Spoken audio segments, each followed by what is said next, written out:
छंद लागायला पाहिजे. तुकोबारांच्या रक्तामध्ये नामचिंतन होतं, असा छंद लागायला पाहिजे. आता दोन कट्ट्यावर माणसं बसले ना, यांची फेमस वाक्य, पूर्वी माणसं लई चांगली होती, आता थोडी बिघडली. जर पूर्वी माणसं चांगली असती तर तुकोबारांची गाथा पाण्यात बुडवली असती का? बुडवली असती का? छत्रपती शिवाजी महाराजांच्या घरामध्ये राजकारण केलं असतं का?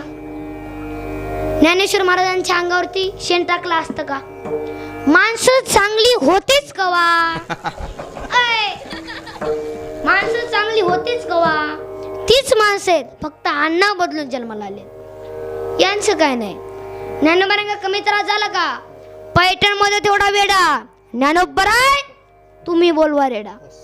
ज्ञानोबराय म्हणले, मी बोलवतो रेडा. निवृत्ती दादा, तुम्ही आज्ञा सोडा. मुक्ताई म्हणते, ज्ञाना तुझ्या तोंडात पडो पेडा. जर ऋग्वेद बोलला रेडा तर पंडित झाला येडा. अक्कलच गलत झाली.